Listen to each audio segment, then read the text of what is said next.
Estimados colegas, continuamos con nuestro módulo de construcción, supervisión de construcción de puentes.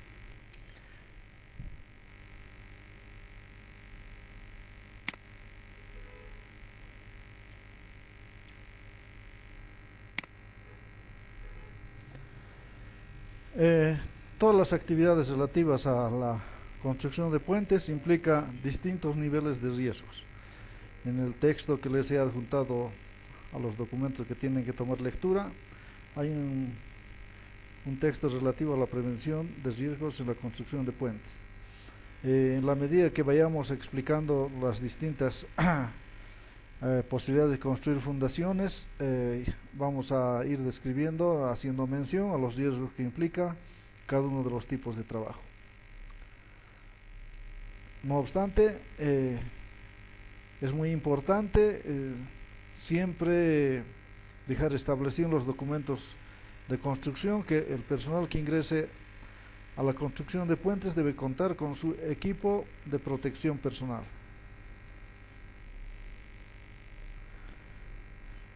Iniciamos con la parte relativa a la construcción de fundaciones.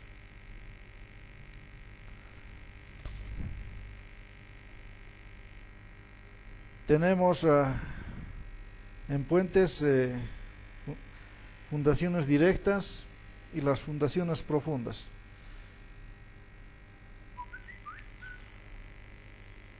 En cuanto a las fundaciones directas o superficiales,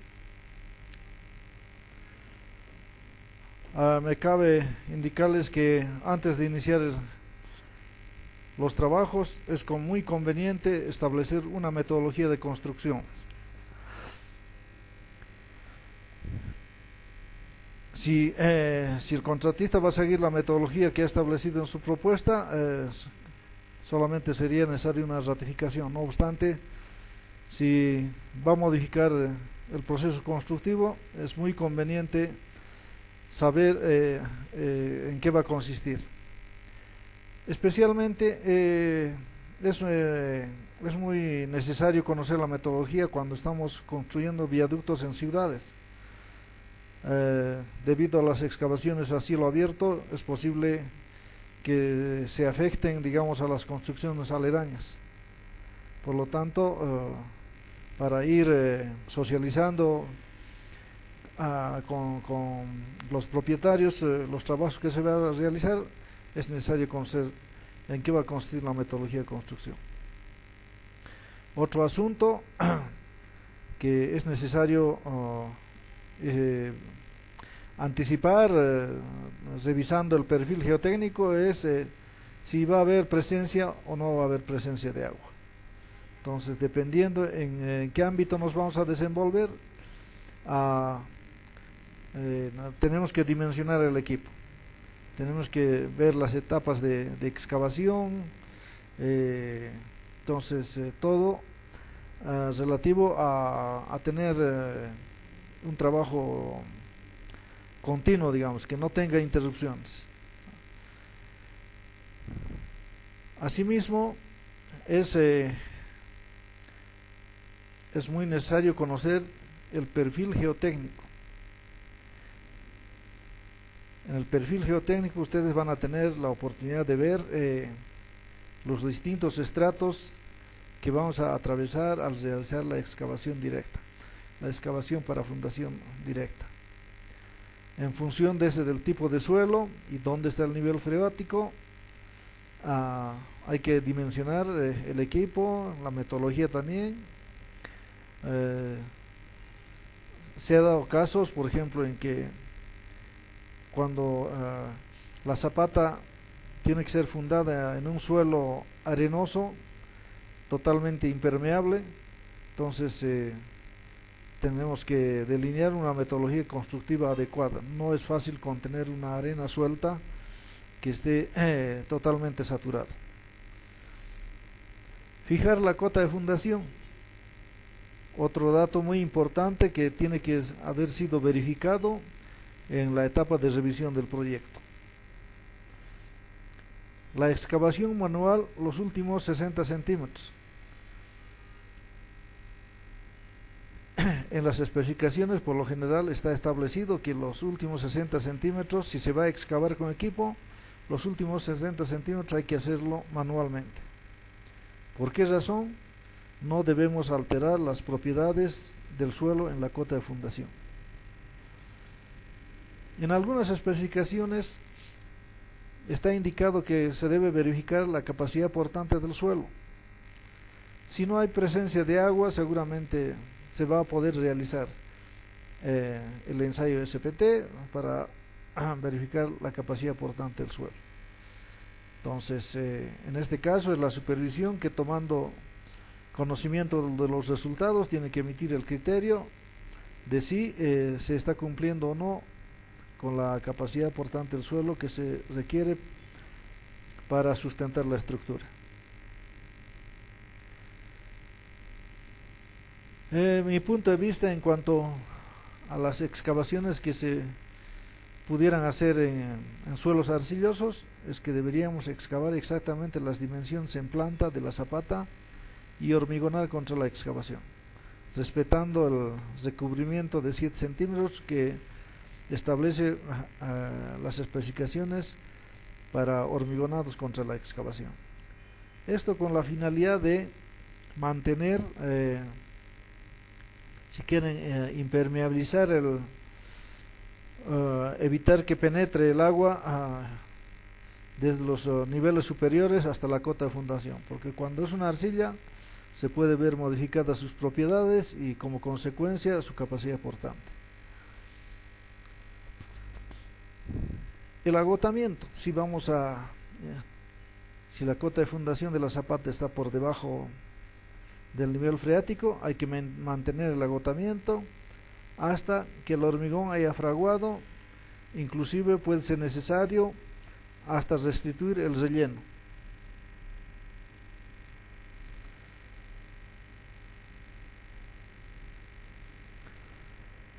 Como les decía, a veces el nivel freático es muy alto y cuando existe un material sin cohesión, digamos, fácilmente se pierde estabilidad. Entonces no es muy fácil alcanzar la cota de fundación y hormigonar en sitio. Para eso hay que diseñar adecuadamente todos los trabajos de agotamiento. Tal vez haya que diseñar un entibado y agotamiento. Y adicionalmente también puede ser necesario establecer un talud para que el suelo se mantenga estable, un talud por ahí bastante inclinado. Ya, entonces todo eso vamos a poder anticiparnos y corroborarlo cuando haciendo una revisión del estudio geotécnico. Una acotación: de acuerdo a las recomendaciones para exploración de suelos para puentes, necesariamente deberíamos tener un sondeo en la ubicación de cada pila o cada estribo. A veces los estudios realizan sondeos en una ubicación distinta. Entonces, no siempre el suelo tiene continuidad, los estratos tienen continuidad, van cambiando. Entonces, si no tenemos la información en la ubicación de cada fundación, podríamos incurrir en algún error.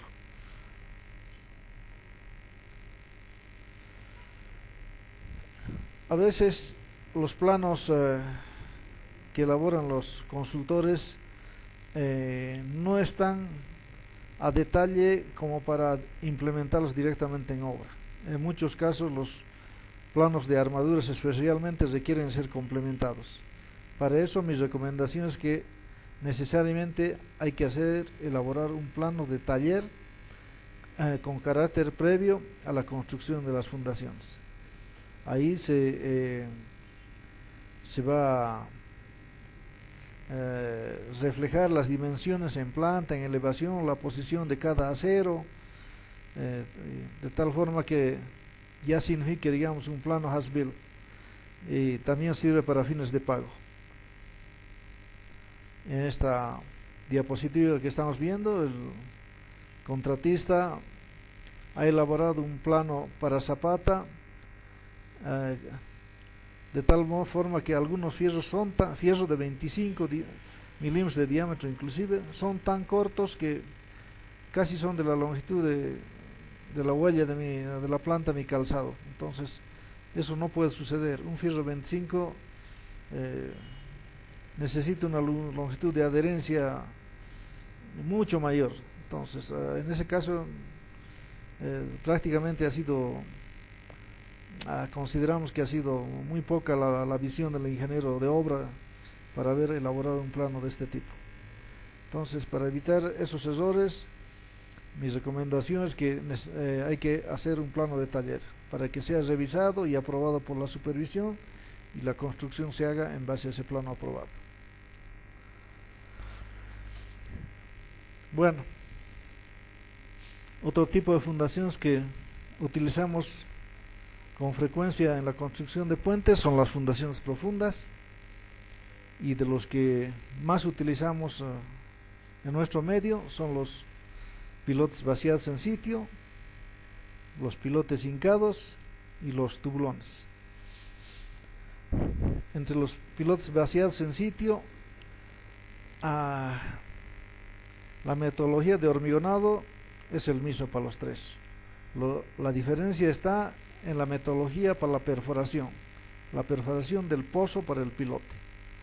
Entonces se puede realizar perforación con lodo bentonítico, otro tipo de perforación con camisa recuperable y otro tipo de perforación, en este caso una excavación tipo queso. En cuanto a los pilotes hincados, utilizamos los prefabricados y los pilotes metálicos, pilotes prefabricados de hormigón y pilotes metálicos. Todavía utilizamos otro tipo de fundaciones profundas, los tubulones. Los tubulones pueden ser a cielo abierto o pueden ser tubulones con aire comprimido.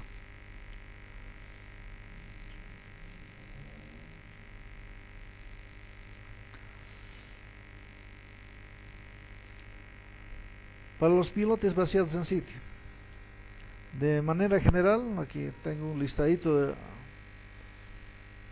de lo que hay que llevar a cabo. A veces los pilotes, no por lo general, los pilotes, por ejemplo, de las pilas, tienen su coronamiento, su parte superior, por debajo del lecho del río. Entonces, para ello, son dos caminos posibles que podemos seguir. Realizamos una excavación que permita alojar el cabezal de pilotes y a partir de ahí excavar para el pilote. O desde el mismo lecho del río hacemos una excavación para el pilote y hormigonamos un poco por encima del coronamiento que indican los planos, para después realizar el descabezado, que lo vamos a ver más adelante. Otro trabajo que requiere necesariamente una revisión por parte de la supervisión es el replanteo topográfico. La ubicación de los pilotes no puede tener error. Luego vamos a hacer la perforación propiamente del pozo. Se coloca la armadura, se hormigona el pilote y luego se hace el descabezado. Esas son las tareas de manera genérica para los pilotes vaciados en sitio.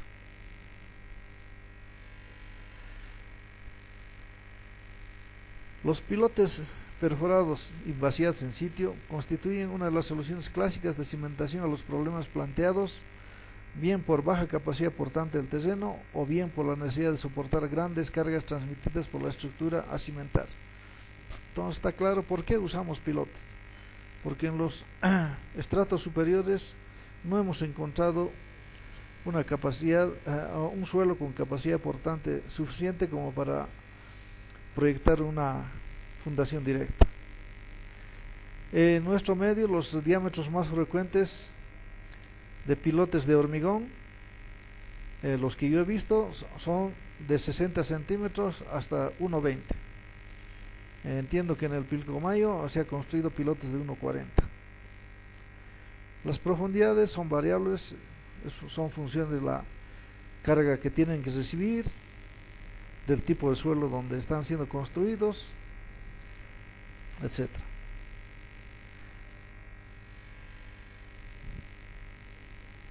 En cuanto a la definición, a la elección del equipo con el que, o la metodología de construcción que vamos a seguir, que vamos a adoptar para construir un pilote vacío en sitio, se basa en conocer la estratigrafía, el nivel freático. No es lo mismo, ustedes, el costo de los equipos varía en función de su capacidad. Entonces, para suelos finos que tengan una cohesión adecuada, seguramente una perforación con lodo bentonítico va a estar bien, pero para suelos granulares o por ahí con suelos inclusive que tienen bolones, piedra manzana, lo que fuese, material muy grueso, no va a dar el equipo para lodo bentonítico, entonces hay que optar por otro de mayor envergadura. Entonces, por esa razón es muy importante conocer el perfil geotécnico para adoptar el equipo adecuado.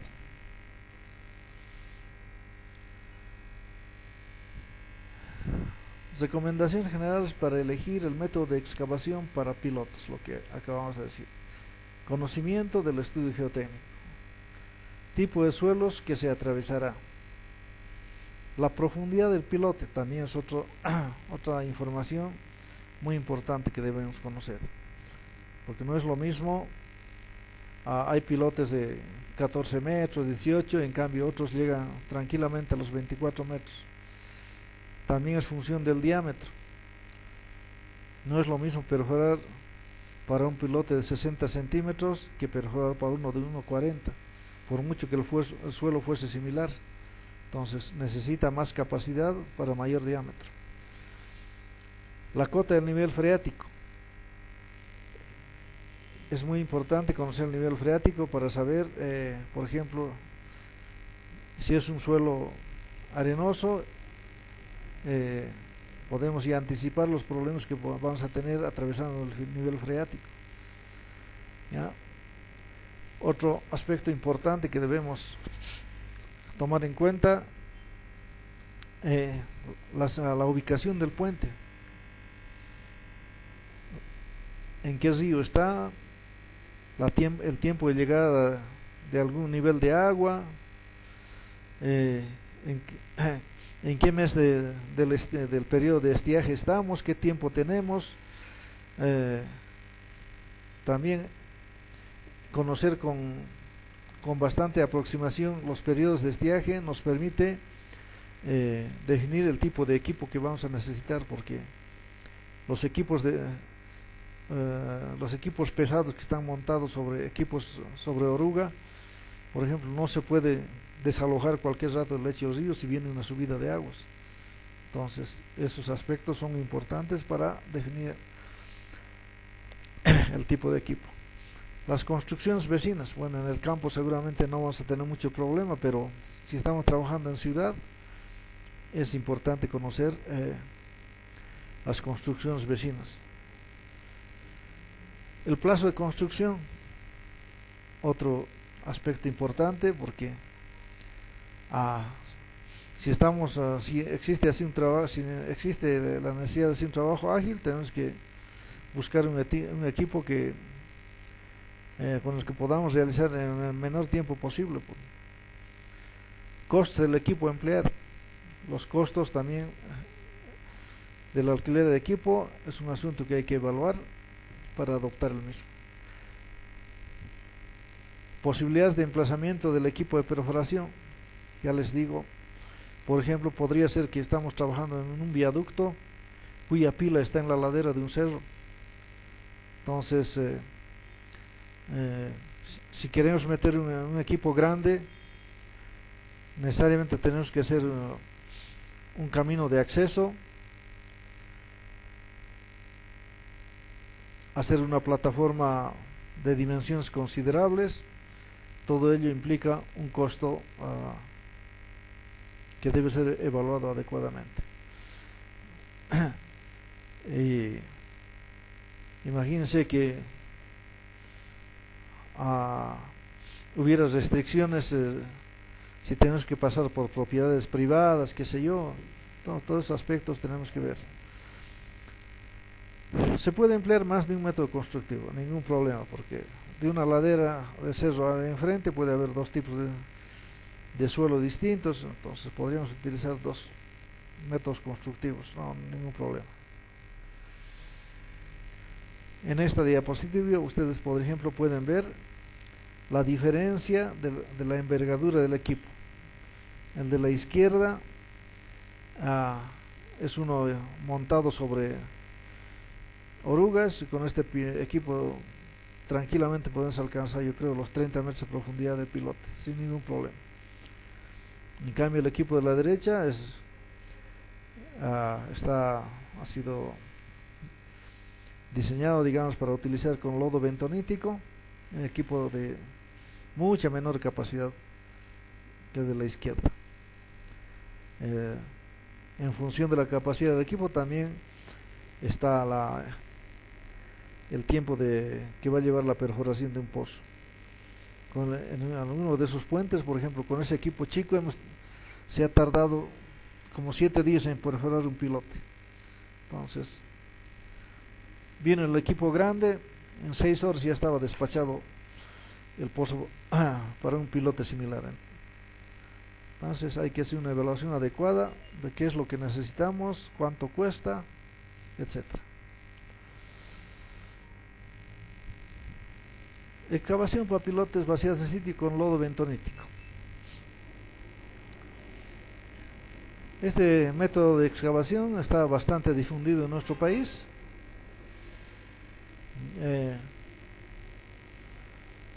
Consiste en utilizar un equipo mecánico de perforación, un balde que entra por rotación, y simultáneamente, en la medida que el balde va penetrando en el suelo,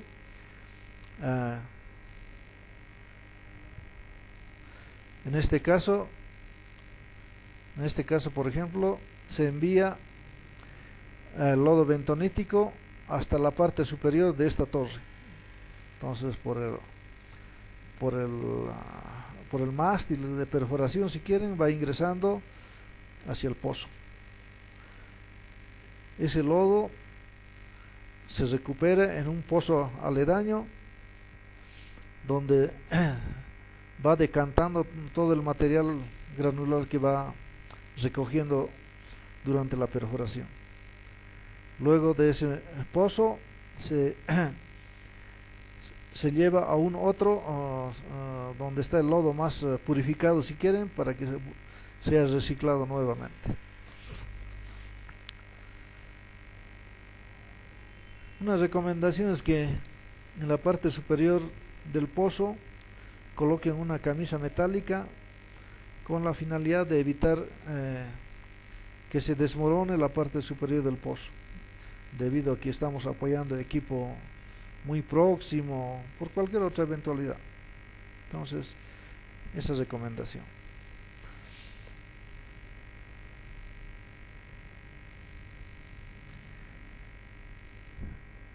El lodo bentonítico es el material que requiere un control cuando estamos perforando con lodo bentonítico. Los ensayos que hay que realizar, verificar la densidad y cumplir con las recomendaciones que están en los textos. Un lodo muy pesado puede, por ejemplo, puede ocasionar que la bomba no tenga la suficiente capacidad para impulsar a esa altura, etcétera. Entonces hay que cuidar la densidad del pozo o la densidad del lodo bentonítico. El pH el pH se va contaminando el lodo con todos los materiales que va perforando y se va mezclando en el lodo bentonítico. Entonces, como en el caso del agua, se puede verificar el pH a través del uso del papel tornasol. El ensayo de viscosidad, un ensayo muy fácil.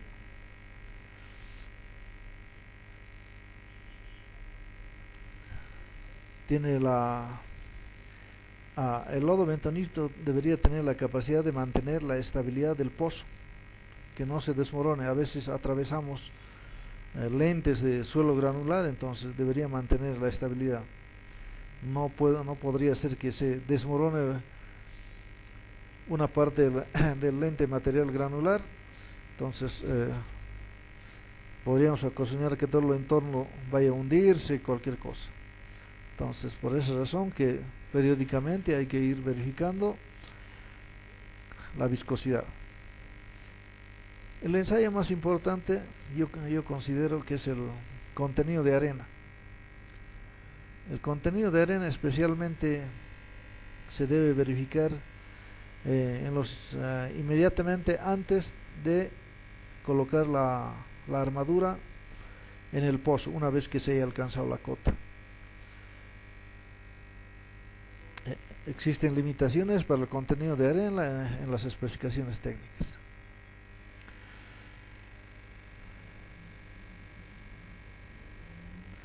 Una recomendación muy importante es que se debe hacer un seguimiento continuo a la perforación del pozo con la finalidad de anticipar el momento en que se va a proceder a la inserción de la armadura y posterior hormigonado. ¿Por qué razón?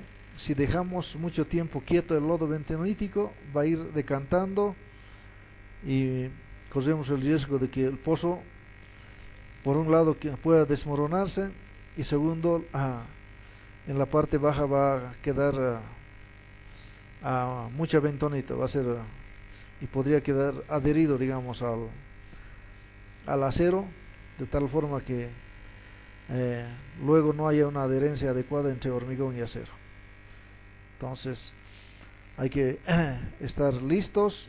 Una vez que se llega a la cota de fundación, tenemos que estar listos para hormigonar, para lo que debemos tener los agregados en cantidad suficiente, el equipo en funcionamiento adecuado. Deberíamos tener la capacidad de restituir inmediatamente cualquier equipo que se haya dañado, porque no se puede interrumpir el hormigonado. Una vez que se comienza, no se interrumpe. Lo propio, la excavación, una vez que se comienza, no se puede interrumpir hasta acabar.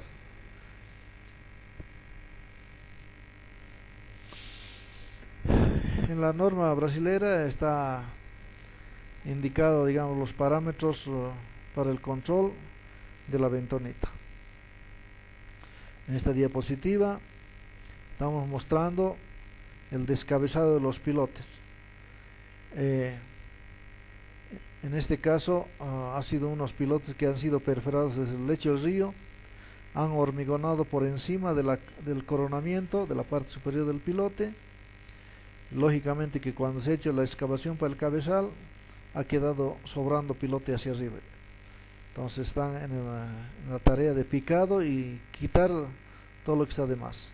Es el descabezado de pilotes. Excavación con camisa recuperable.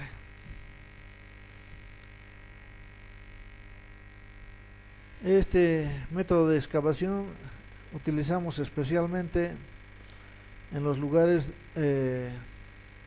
por ejemplo, existen ríos cuyo lecho tiene material granular que no va a poder ser excavado, si quieren, por un equipo de lodo bentonítico, o se va a desmoronar. Ustedes saben que un material granular fácilmente se desmorona. Entonces, en esas circunstancias utilizamos un otro método con camisa recuperable.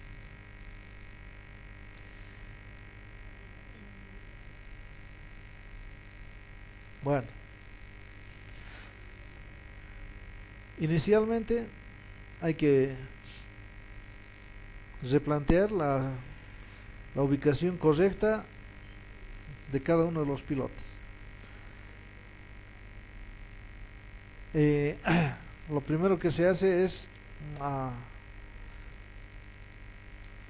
montar una mordaza, esta de aquí. Esta de aquí es una morsa, se llama. Es una morsa, es un equipo hidráulico sin la camisa, sin esta camisa todavía. Esa morsa se centrea adecuadamente según la estaca topográfica. Luego se asegura con unos fierros, hincando, clavando unos fierros para que no se mueva durante la inserción de la primera camisa. Esta de aquí ya es la primera camisa que está siendo colocada. Aquí está la morsa, nuestro equipo, una otra camisa.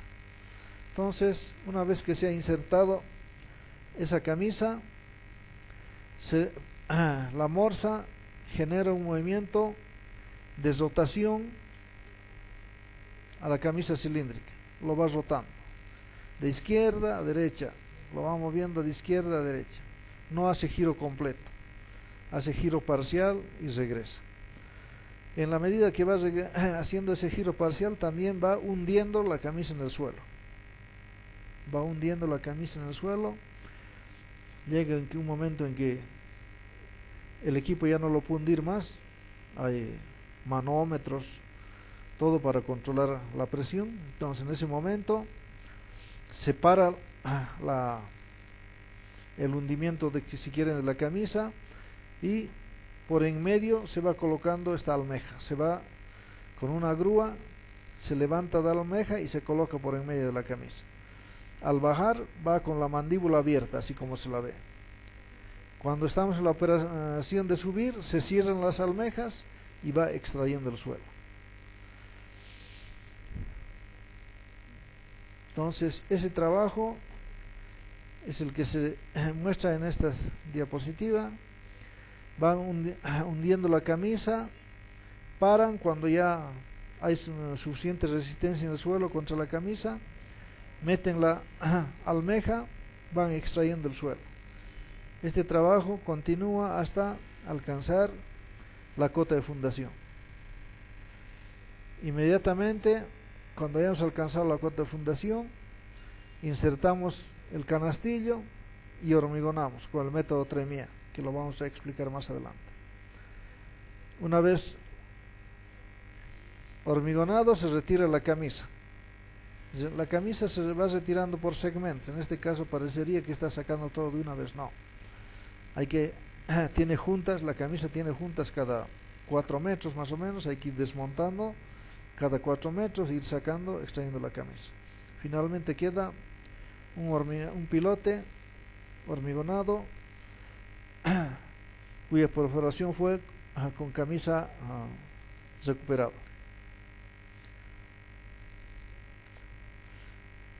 Las herramientas que más usamos, esta es la camisa.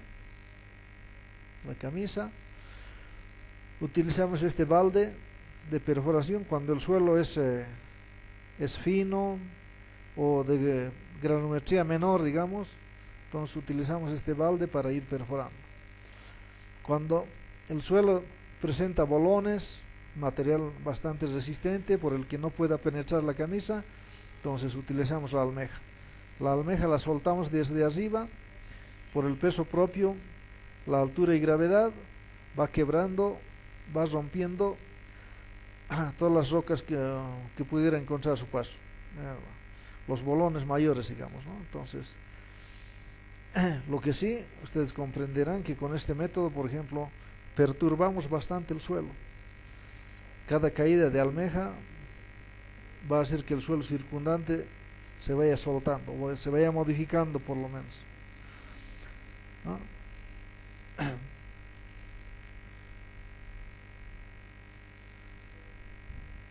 Esa ese sería el método de excavación con camisa recuperable.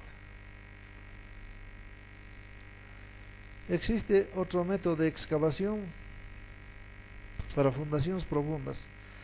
Aquí lo hemos llamado el método Kayson. Por ahí en otra bibliografía van a encontrar como el pozo austriaco. Entonces, este método consiste en hacer una excavación inicial a partir del lecho del río en una altura hasta 2 metros, digamos. La altura depende del tipo de suelo que estamos atravesando, si tiene bastante cohesión, menor cohesión, para que se mantenga estable. Entonces, a través de una inspección visual vamos a definir cuál es la altura más conveniente. Una vez que se ha terminado la excavación, se hormigona unas camisas. Aquí estamos viendo el encofrado con el hormigón por fuera y a una nueva etapa de excavación. Aquí, hecha la camisa, realizamos una nueva altura de excavación.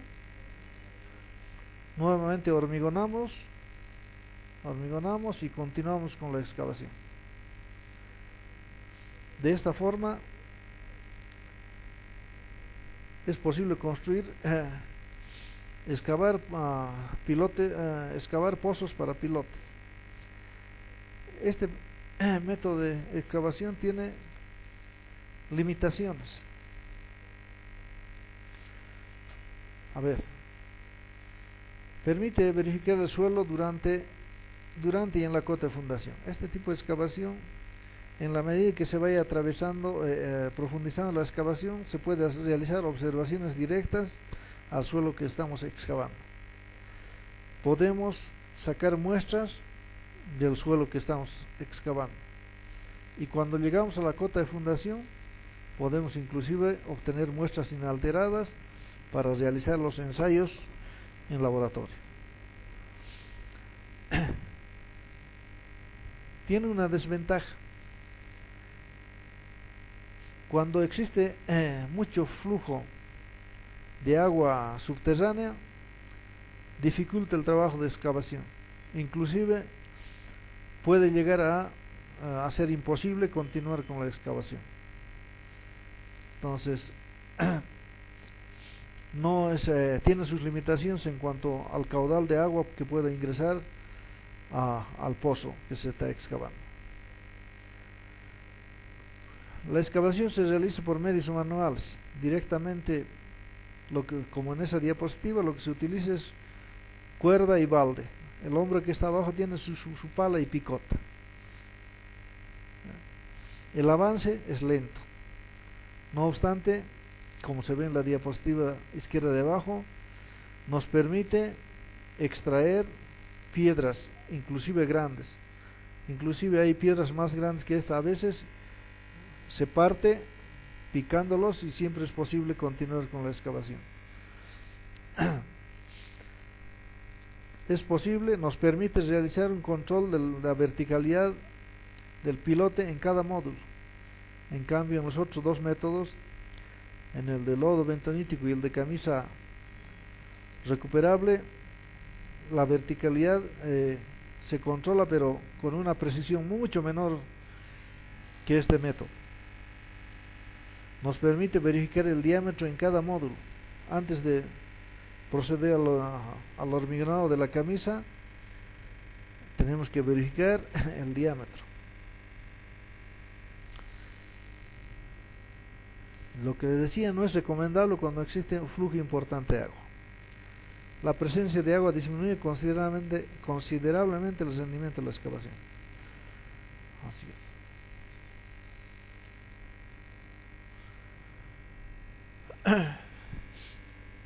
En este tipo de excavación es muy importante contar con un personal especializado en temas de seguridad. Es imprescindible el uso de equipo personal de protección. La caída de personas o de herramientas en el pozo, puede tener consecuencias lamentables. Ustedes entienden perfectamente que solo caiga una tenaza 10 metros puede lastimar seriamente a la persona que está abajo. ¿Ya? Entonces hay que tener personal de seguridad que permanentemente esté arriba verificando que todos estén cumpliendo normativa de seguridad. En cuanto al equipo, habíamos dicho que era un equipo muy liviano, y en este caso lo más que se utiliza es un guinche eléctrico. Hemos tenido experiencia de haber llegado con este método hasta los 32 metros. También es necesario, cuando las profundidades, digamos, rebasan los 15 metros, 18 metros, hay que proporcionar oxígeno fresco, digamos, aire fresco a la gente que esté en el pozo, porque en la medida que profundizamos va enrareciendo.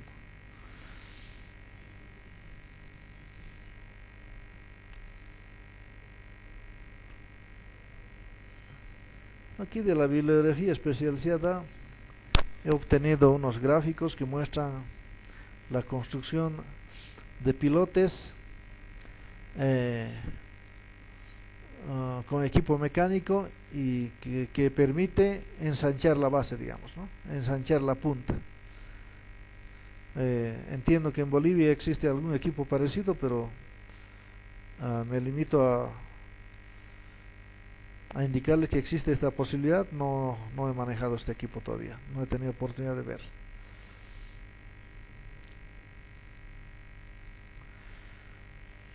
Bueno, colocación de la armadura para pilotes, especialmente en los pilotes de diámetro mayor. En este, por ejemplo, nos está indicando que el peso total del canastillo son de 47 toneladas. ¿Se imaginan? Es un peso considerable. Por lo tanto, la recomendación es que hay que prever, diseñar adecuadamente los puntos de sujeción del canastillo. Ustedes entenderán, esto creo que tiene como más de 20 metros.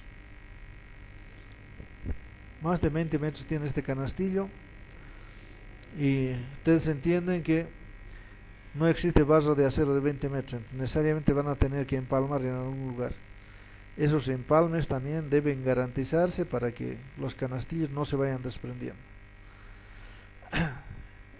En cuanto a seguridad, mi recomendación es que las grúas deberían tener por lo menos el doble de capacidad del canastillo para izar.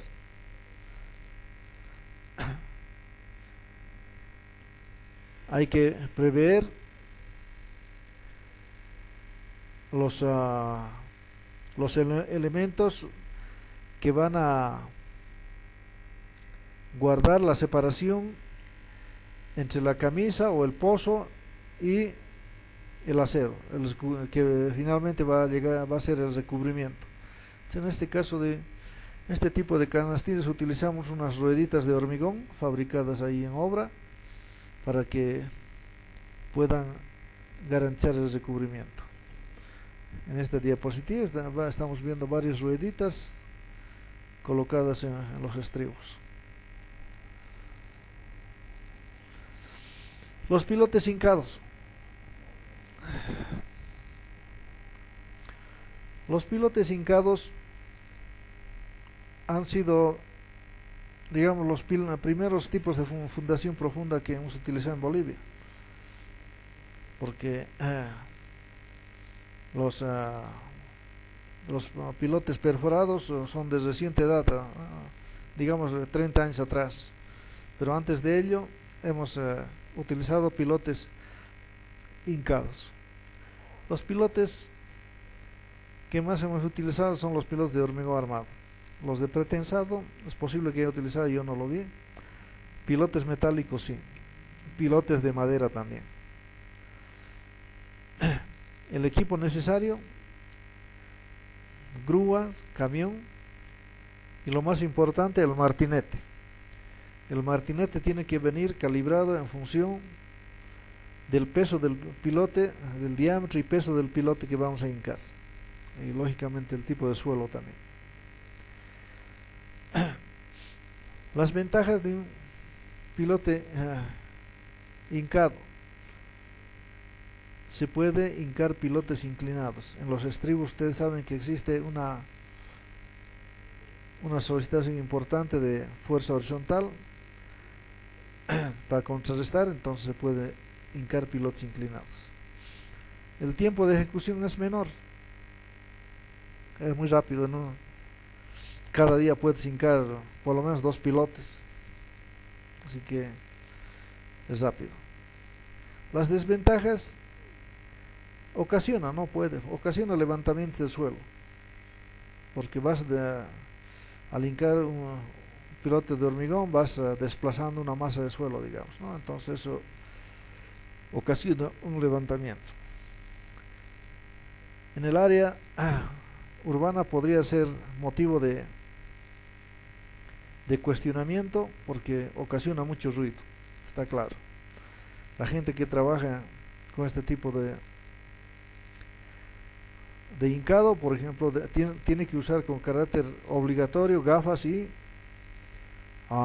protectores auditivos. Otra desventaja, al hincar un pilote podríamos estar dando lugar a que los pilotes vecinos, los pilotes hincados vecinos, hincados previamente, se estén levantando. Otra desventaja es que los pilotes metálicos, al ser hincados, pueden romperse, pueden quebrarse.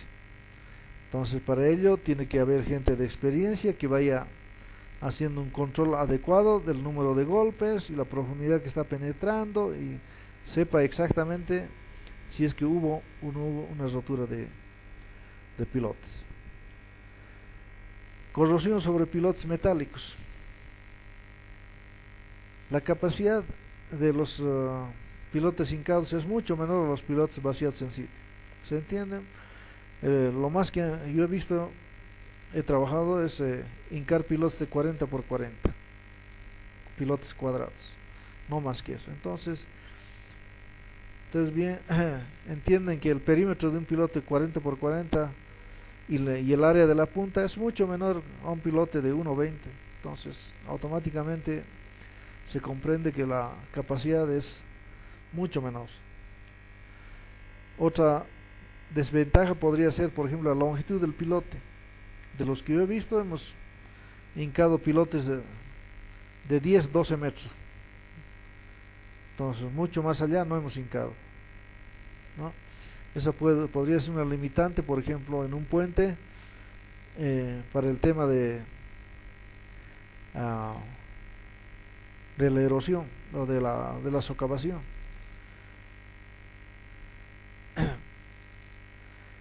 El tipo de suelo también puede limitar su uso.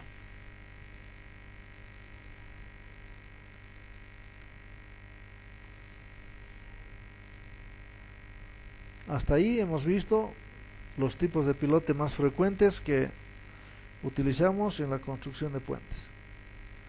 Aquí vamos a repasar el método de hormigonado Tremie que utilizamos, ya sea para pilotes perforados con lodo bentonítico, pilotes con camisa recuperable, y también sirve para el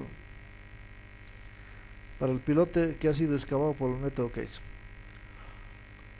El método Tremie de llenado por flujo inverso se usa para verter hormigón a través de agua cuando la perforación queda inundada.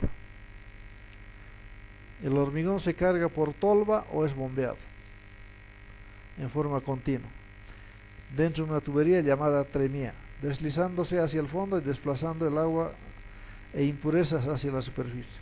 El Tremie llega hasta el fondo de la perforación antes de iniciarse el vertido del hormigón.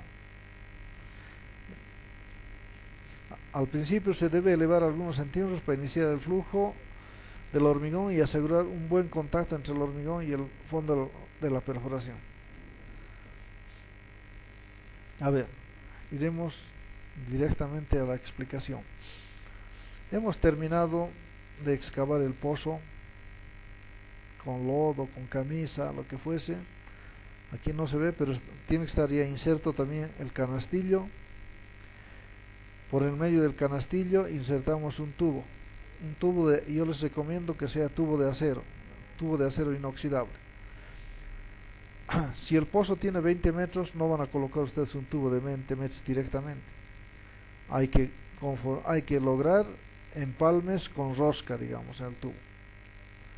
Esos empalmes, esas juntas, tienen que ser estancos, es decir, no dejar que ingrese ni el lodo ni el agua hacia el tubo, desde de la parte exterior del tubo hacia adentro, ¿no?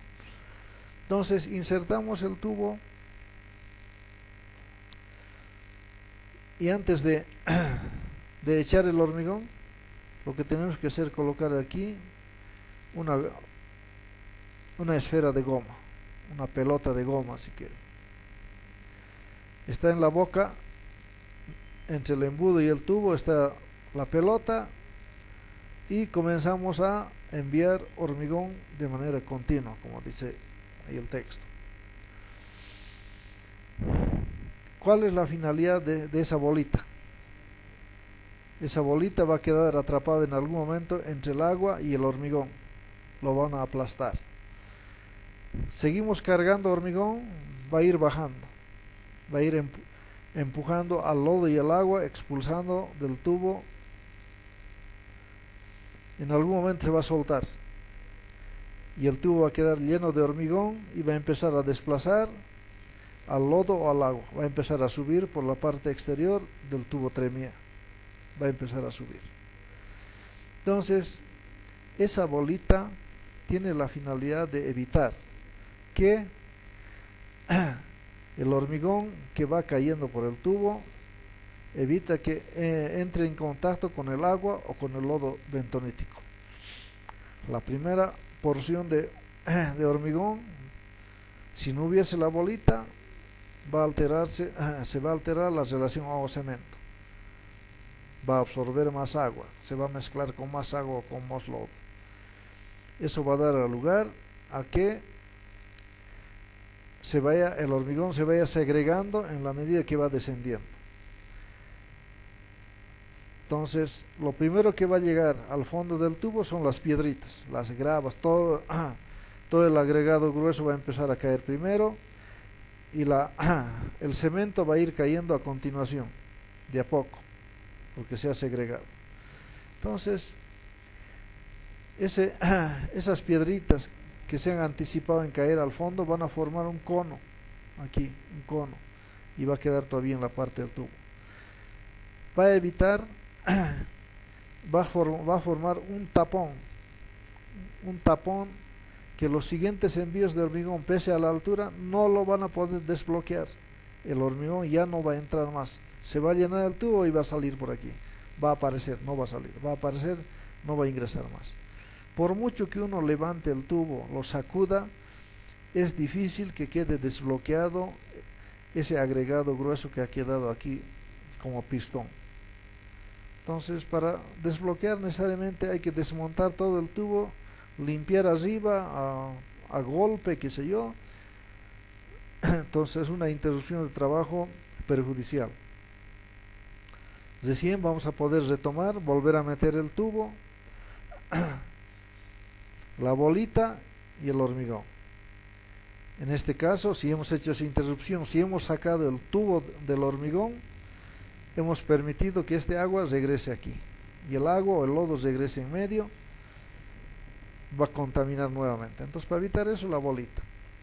Enviamos, va a haber una porción de hormigón contaminado que presumimos que va a ir por la parte superior. En la medida que vaya ingresando hormigón, va a ir empujando todo hacia arriba. ¿Ya? Entonces, bueno, la recomendación, otra recomendación: cuando este nivel superior de hormigón esté, digamos, unos 3 metros por encima de la punta del tubo, por aquí, digamos, mi recomendación es que vayan sacando el tubo con la grúa, vayan jalando un poco arriba. Tienen que tener un control midiendo desde aquí a aquí, saber a qué profundidad está la parte superior del hormigón, y por medición de la longitud del tubo tienen que saber dónde está la punta. la punta jamás debe abandonar el hormigón, siempre tiene que estar inmerso. Por lo menos 1 metro, mejor si está en 1,5 metros, o por ahí 2, pero tiene que estar metido, nunca sacarlo. Pues si lo sacan, va a retornar el agua, va a retornar el lodo. Y estamos en foja cero otra vez. Vamos a comprometer la calidad del hormigón porque este lodo se va a mezclar con el hormigón. ¿Ya? Entonces, por esa recomendación que hay que ir retirando de a poco, controlando cuánto de tubo está saliendo, cuánto de hormigón está subiendo. Bueno, siguiendo ese proceso continuo entre subir el tubo y echar hormigón, vamos a ir llenando el pozo. Lo que les decía, a veces nuestro cabezal, nuestra parte superior del pilote debería estar en esta cota, digamos, por debajo del lecho del río, aquí abajo. Entonces, como asumimos que esta parte superior de hormigón ha quedado contaminado, seguimos llenando un poco más para que quede arriba, hasta aquí arriba, digamos, un poquito más arriba. Listo, en ese momento podemos parar ya el hormigón del pilote. Una vez que hayamos excavado para hacer el cabezal, la altura excedente de hormigón del pilote vamos a tener que picarlo. Por lo tanto, las recomendaciones es que no demoremos mucho en hormigonar los pilotes para no tener la dificultad de picar un hormigón de alta resistencia.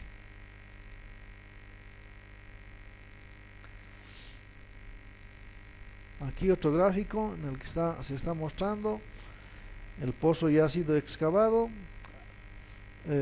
Asumimos que tiene ya el canastillo, han insertado el tubo Tremier.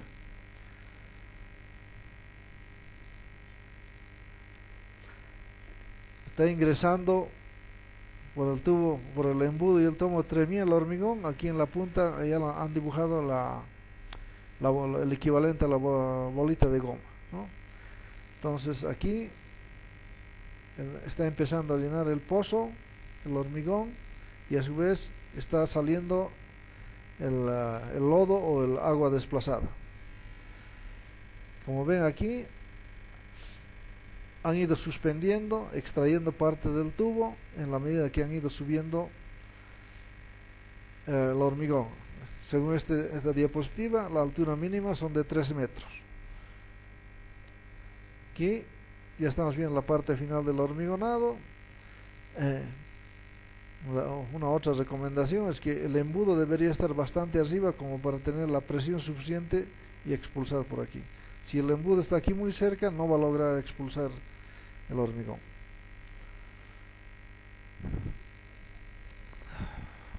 Aquí un poco del equipo que se necesita para hormigonar según el método Tremier. Unas recomendaciones muy importantes.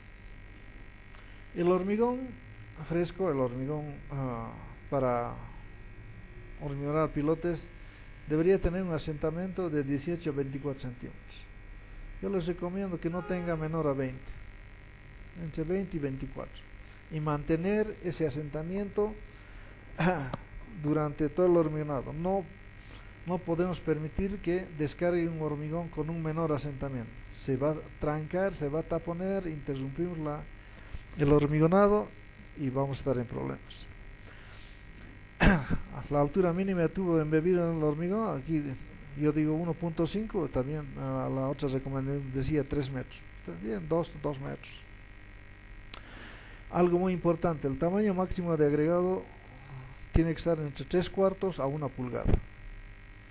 ¿Ya? Este tamaño máximo de agregado es función del diámetro del tubo Tremier. Para 6 pulgadas de tubo Tremier deberíamos utilizar agregado de 3/4. Si utilizamos de 8 pulgadas, podríamos ir a 1 pulgada. El consumo mínimo de cemento es de 400 kilos por metro cúbico. ¿Por qué 400 kilos? En términos de resistencia, este hormigón seguramente se va a disparar. No vamos a tener problemas de resistencia. El problema es que radica en que el hormigón que va ingresando al pozo, de cualquier manera, va a ir modificando su relación agua-cemento. Va a absorber más agua, su relación agua-cemento se va a incrementar. O si no, va a absorber, que se va a asimilar algo de lodo bentonítico, igual, se va a ir contaminando. Entonces, a fin de garantizar las resistencias, que las recomendaciones indican que se debe utilizar un consumo de cemento de 400 kilos por metro cúbico. Es necesario utilizar un plastificante y retardador. El plastificante para alcanzar el asentamiento, el revenimiento del hormigón hasta 24 pulgadas. El retardador nos permite mantener trabajable el hormigón en el pozo, si quieren. Imagínense que durante el hormigonado hay un corte de luz y ustedes están trabajando con equipo que trabaja con energía eléctrica. Entonces, hasta que correteen por qué se ha interrumpido la luz, qué sé yo, la energía eléctrica, pasan minutos, por ahí 15 minutos, 20, qué sé yo, y comienza así una desesperación. Entonces el retardador te permite mantener trabajable el hormigón, que se pueda mover dentro del tubo, que pueda seguir ingresando al pozo. Los 3 últimos metros se deben vibrar, pero ese vibrado es muy rápido, muy breve, apenas uno debe meter el hormigón, o que es la vibradora en el hormigón, y retirarlo. No se directamente, no podrían estar vibrando 20 segundos, por ejemplo. Vamos a dar lugar a que ese hormigón se segregue. Ya. Recomendaciones: verificar materiales y equipo. Recomendaciones: si necesitan 500 bolsas de cemento, deberían estar las 500 antes de hormigonar. Verificar la cantidad suficiente de arena y grava. Verificar que el equipo esté en condiciones de operación. Verificar cuáles son nuestras posibilidades de reemplazar el equipo con la rapidez necesaria ante la eventualidad que alguno pueda parar por alguna razón.